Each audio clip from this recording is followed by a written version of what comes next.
Okay, I think it's live. I don't know if this is anything like Japan. It's gonna jump back 5 seconds. It seems like this shit goes live right away. Okay. Hi. Hi, love. Actually, you're still here technically. You're asleep in the background. I don't actually think you're asleep. You moved over. I think I turned the light on, and I think it bothered you. Sorry. Didn't mean to keep you up. Didn't mean to bother you. I'm just a little awake, so I figured I'd read some more of Where the Red Fern Grows, and maybe possibly get somewhere close to finishing it before I leave. I might only ever get halfway through it. I get the feeling I could not. But yeah, I love you. I hope all's going well. And we're gonna start on chapter 9. And just a heads up in case there are noises. You are still in the background on a messenger video. So if there's any noises, it's probably you waking up. Yeah. But yeah. Chapter 9. By late evening, the happy tune I had been whistling was forgotten. My back throbbed like a stone bruise. The muscles in my legs and arms started quivering and jerking. I couldn't gulp enough air to cool the burning heat in my lungs. My strength was gone. I could go no further. I sat down and called my dogs to me. With tears in my eyes, I told them I just couldn't cut the big tree down.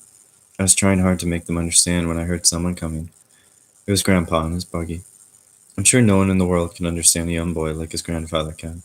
He drove up with a twinkle in his eye and a smile on his whiskery old face.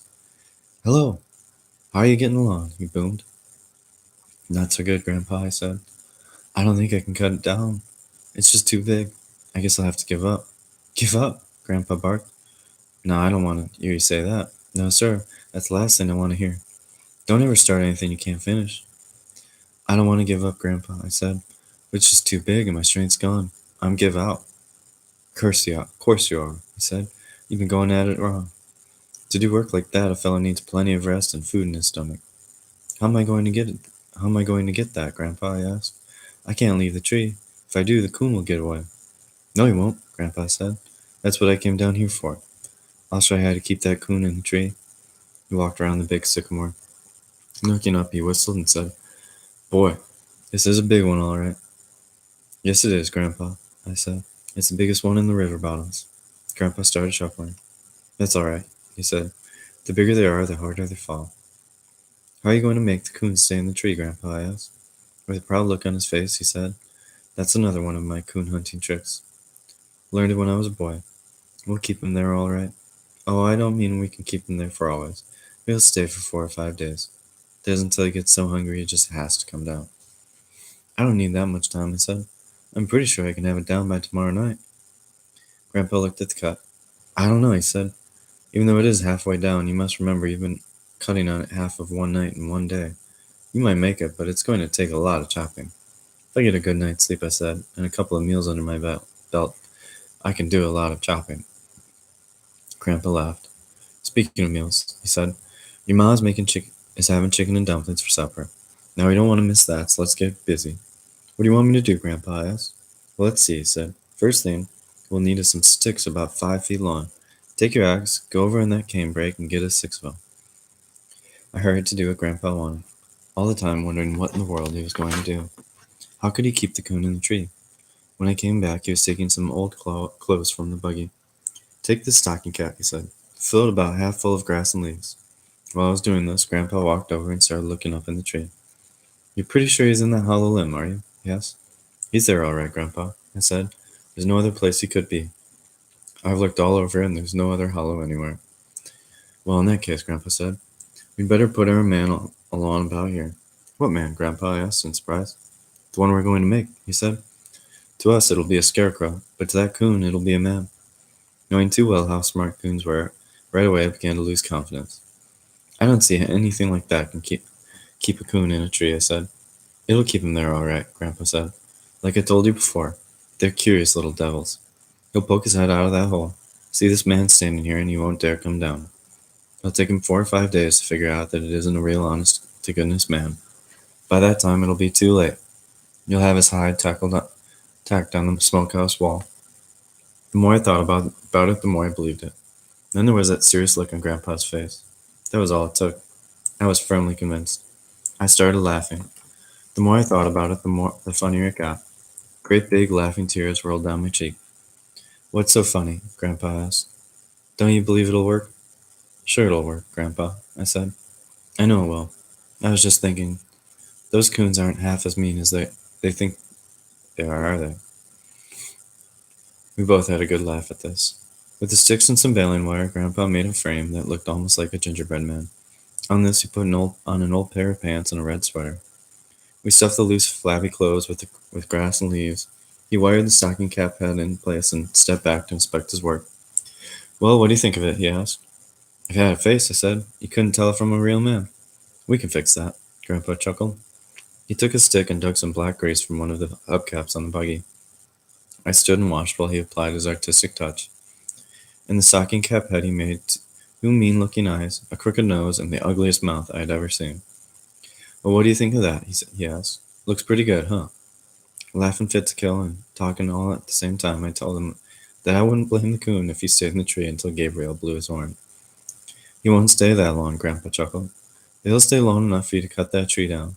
"That's all I want," I said. "We'd better be going," Grandpa said. "It's getting late and we don't want to miss that supper." I was so stiff and sore he had to help me to the buggy seat. I called to my dogs. Little Ann came, but not willingly. Old Dan refused to leave the tree. "Come on, boy," I coaxed. "Let's go home and get something to eat. We'll come back tomorrow." He bowed his head and looked the other way. "Come on," I scolded. "We can't sit here all night." This hurt his feelings. We walked around behind this big sycamore and hid. Shoot, I had to sneeze. Sorry. I didn't want to actually sneeze, because if you are asleep watching these, that would be a rude awakening. Anyways. He walked around behind the big old sycamore and hid. "Well, I'll be darned," Grandpa said as he jumped down from the buggy. "He knows that coon's there and he doesn't want to leave it. You've got a coon hound there, and I mean a good one." He picked old Dan up in his arms and set him in the buggy. All the way home, I had to hold onto his collar to keep him from jumping out and going back to the tree. As our buggy wound its way up through the bottoms, Grandpa started talking. "You know, Billy," he said, "about this tree chopping of yours. I think it's all right. In fact, I think it would be a good thing if all young boys had to cut down a big tree like that once in their life. It does something for them. It gives them determination and willpower. That's a good thing for a man to have. It goes a long way in his life. The American people have a lot of it. They have proved that, all down through history. They could do with a lot more of it." I couldn't see this determination and willpower that Grandpa was talking about very clearly. All I could see was a big sycamore tree, a lot of chopping, and the hide of a ring-tailed coon that I was determined to have. As we reached the house, Mama came out. Right away, she started checking me over. "Are you all right?" she asked. "Sure, Mama," I said. "What makes you think something's wrong with me?" "Well, I didn't know," she said. "The way you acted when you got down from the buggy, I thought maybe you were hurt." "Why, he's just a little sore and stiff from all that chopping," Grandpa said. "But he'll be all right. That'll soon go away." After Mama saw that there were no broken bones or legs chopped off, she smiled and said, "I never know anymore. I guess I'll just have to get used to it." Papa hollered from the porch, "Come on in. We've been waiting supper on you." "We're having chicken and dumplings," Mama beamed, "and I cooked them especially for you." During the meal, I told Grandpa I didn't think that the coon in the big tree was the same one my dogs had been trailing at first. "What makes you think that?" he asked. I told how the coon had fooled us and how little Ann had seen or heard this other coon. I figured he had just walked up on my dogs before he realized it. A smile spread all over Grandpa's face. Chuckling, he said, "It does look that way, but it wasn't. No, Billy, it was the same coon. They're much too smart to ever walk up on a hound like that. He pulled a trick, and it was a good one. In fact, it'll fool 9 out of 10 dogs." "Well, what did you do, Grandpa?" I asked. "I'm pretty sure you didn't cross the river, so how did you work it?" Grandpa pushed the dishes back, and using his fork as a pencil, he drew an imaginary line on the tablecloth. "It's called the backtracking trick," he said. "Here's how he worked it. He climbed that water oak, but he only went up about 15 or 20 feet. He then turned around and came down in his same tracks. He backtracked on his original trail for a way. When he heard your dogs coming, he leaped far up on the side of the nearest tree and climbed up. He was in that tree all the time your dogs were searching for the lost trail. After everything had quieted down, he figured that they had given up. That's when he came down, and that's when little Ann either heard or saw him. Pointing the fork at me, Grandpa said very seriously, "You mark my word, Billy. In no time at all, that little Ann will know every trick a coon can pull." "You know, Grandpa," I said, "she wouldn't bark treat at the water oak like old Dan did." "Of course she wouldn't," he said. "She knew he wasn't there." "Oh, I never heard of such a thing," Mama said. "I had no idea coons were that smart. Why, for all anyone knows, he may not be in the big tree at all. Maybe he pulled another trick. It'd be a shame if Billy cut it down and found there was no coon in it." "Oh, he's there, Mama," I hastily replied. "I know he is. They were right on his tail when he went up. Besides, little Ann was bawling her head off when I came to them." "Of course he's there," Grandpa said. "They were crowding him too closely. He didn't have time to pull another trick." Grandpa left soon after supper, saying to me, "I'll be back down in a few days, and I want to see that coon hide." I thanked him for helping me and walked out to the buggy with him. "Oh, I almost forgot," he said. "I heard there was a fad back in the New England states. Seems like everyone is going crazy over coonskin coats. Now, if this is true, I look for the price of a coon hides to take a jump." I was happy to hear this and told my father what Grandpa had said. Papa laughed and said, "Well, if you can keep the coons out of those big sycamores, you might make a little money." Before I went to bed, Mama made me take a hot bath. Then she rubbed me all over with some liniment that burned like fire and smelled like a civet cat. It seemed like I had barely closed my eyes when Mama woke me back up. "Breakfast is ready, Billy," she said. I was so stiff and sore I had trouble putting my clothes on. Mama helped me. "Maybe you'd better let that coon go," she said. "I don't think he's worth all this." "I can't do that, Mama," I said. "I've gone too far now." Papa came in from the barn. "What's the matter?" he asked. "You a little stiff?" "A little stiff!" Mama exclaimed. "Why, he could hardly put his clothes on." "Ah, he'll be all right," Papa said. "If I know anything about swinging an axe, it won't be long before he's limber as a rag." Mama shook her head and started putting our breakfast on the table.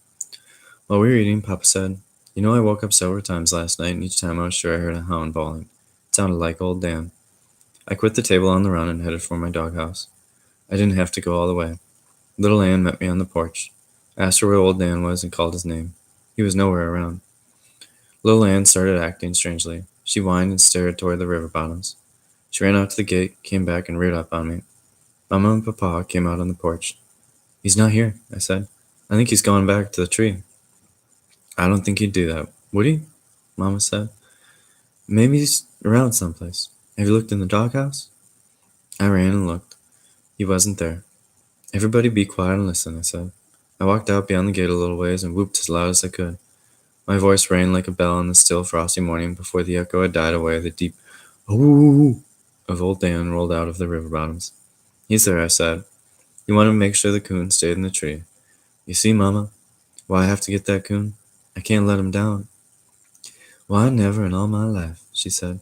"I had no idea a dog loved to hunt that much. Yes, Billy, I can see now, and I want you to get him. I don't care if you have to cut down every tree in those bottoms. I want you to get that coon for those dogs." "I'm going to get him, Mama," I said, "and I'm going to get him today if I possibly can." Papa laughed and said, "Looks like there wasn't any use in building that scarecrow. All you had to do was tell old Dan to stay there and watch the tree." I left the house on a run. Now and then I would stop and whoop. Each time I was answered by the deep voice of old Dan. Little Ann ran ahead of me. By the time I reached the big tree, their voices were making the bottoms ring. When I came tearing out of the underbrush, old Dan threw a fit. He tried to climb the sycamore. He would back way off, then bawling and running as fast as he could, he would claw his way far up on its side. Little Ann, not to be outdone, reared up and placed her small front paws on the smooth white bark. She told the ring-tailed coon that she knew he was there. After they had quieted down, I called old Dan to me. "I'm proud of you, boy," I said. "It takes a good dog to stay with a tree all night. But there wasn't any need in you coming back. The coon wouldn't have gotten away. That's why we built the scarecrow." Little Ann came over and started rolling in the leaves. The way I was feeling toward her, I couldn't even smile at her playful mood. "Of course you feel good," I said in an irritated voice, "and it's no wonder you had a good night's sleep in a nice warm doghouse. But old Dan didn't. He was down here in the cold all by himself, watching the tree. The way you're acting, I don't believe you care if the coon gets away or not." I would have said more, but just then I noticed something. I walked over for a better look. There, scratched deep in the soft leaves, were two little beds. One was smaller than the other. Looking at little Anne, I read the answer in her warm gray eyes. Old Dan hadn't been alone when he had gone back to the tree. She too had gone along. There was no doubt that in the early morning she had come home to get me. There was a lump in my throat as I said, "I'm sorry, little girl. I should have known." The first half hour was torture. At each swing of the axe, my arms felt like they were being torn from their sockets.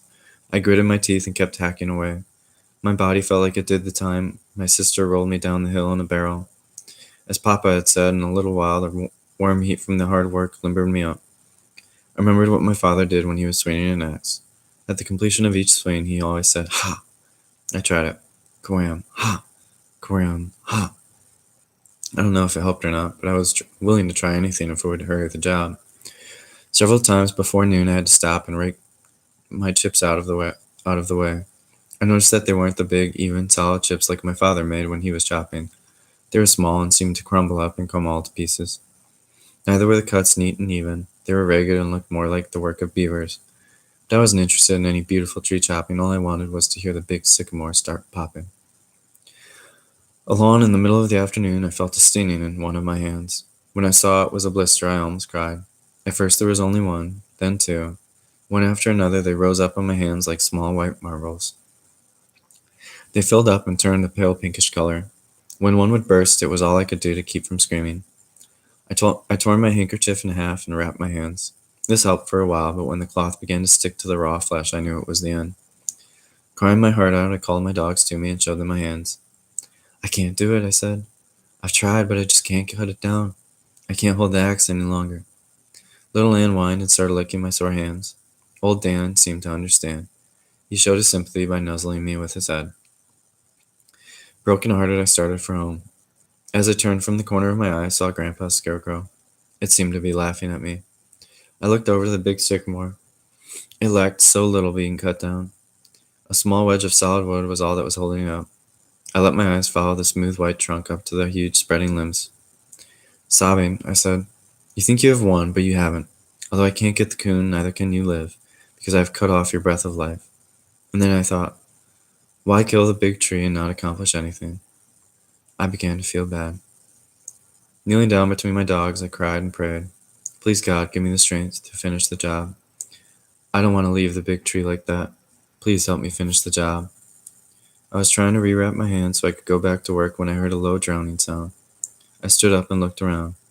I could still hear the noise, but couldn't locate it. I looked up. High on the top of the big sycamore, a breeze had started the limbs to sway. A shudder ran through the huge trunk. I looked over to my right at a big black gum tree. Not one limb was moving. On its branches, a few dead leaves hung silent and still. One dropped and floated lazily to the ground. Over on my left stood a large hackberry. I looked up to its top. It was as still as a fence post. Another gust of wind caught in the top of the big tree. It started popping and snapping. I knew it was going to fall. Grabbing my dogs by their collars, I backed off to safety. I held my breath. The top of the big sycamore rocked and swayed. There was a loud crack that seemed to come from deep inside the heavy trunk.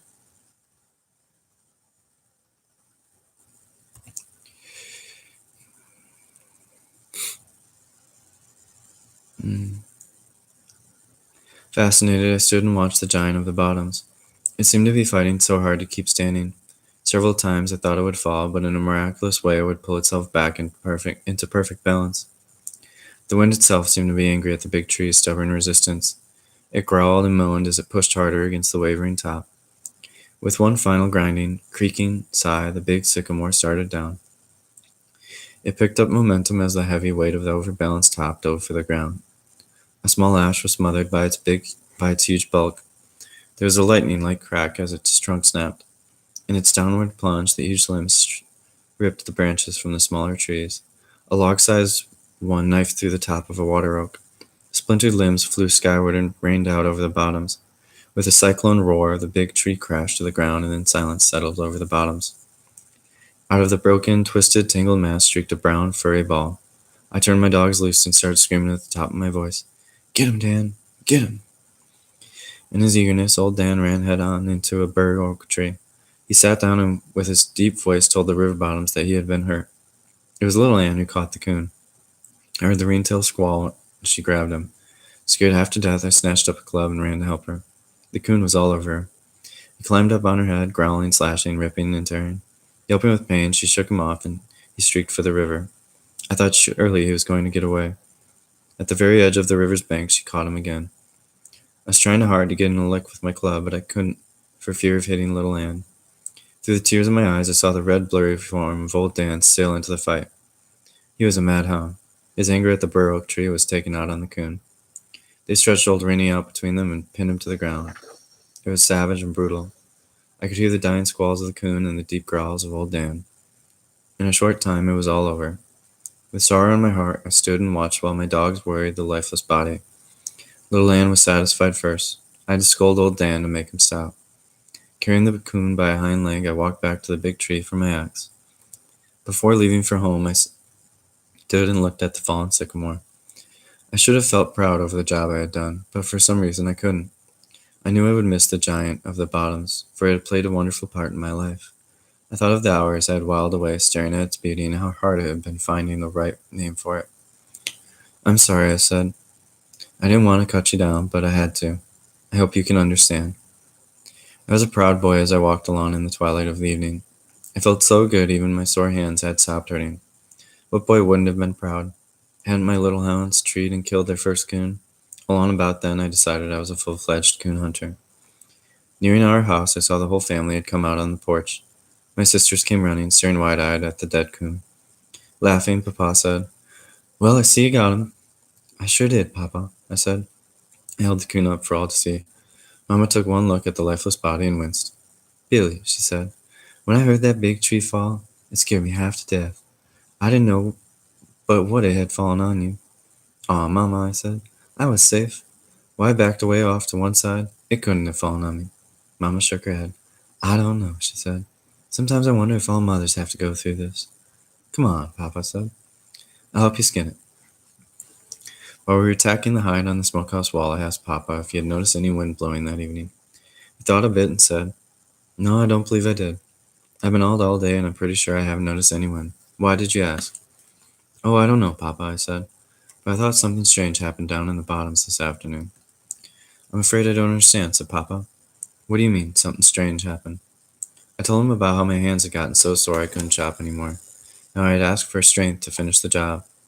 "Well, what's so strange about that?" he asked. "I don't know," I said, "but I didn't chop the big tree down. The wind blew it over." "Well, that's nothing," Papa said. "I've seen that happen a lot of times." "It wasn't just the wind," I said. "It was the way it blew. It didn't touch another tree in the bottoms. I know because I looked around. The big tree was the only one touched by the wind. Do you think God heard my prayer? Do you think He helped me?" Papa looked at the ground and scratched his head. In a sober voice, he said, "I don't know, Billy. I'm afraid I can't answer that. You must remember the big sycamore was the tallest tree in the bottoms. Maybe it was up there high enough to catch the wind, where the others couldn't. No, I'm afraid I can't help you there. You'll have to decide for yourself." It wasn't hard for me to decide. I was firmly convinced that I had been helped. Alright. So normally I like to read 2 chapters. I like to read, but that one seemed decently long. Yeah, it's already 20 minutes, and you're moving a lot. So I feel like the light is bothering you, and I should just go to bed. So instead of reading chapter 10, I'll just make another half later and head to bed. I love you, YiBo. I hope you have a good night. How do we shut this off again? Wait, how do we shut this off?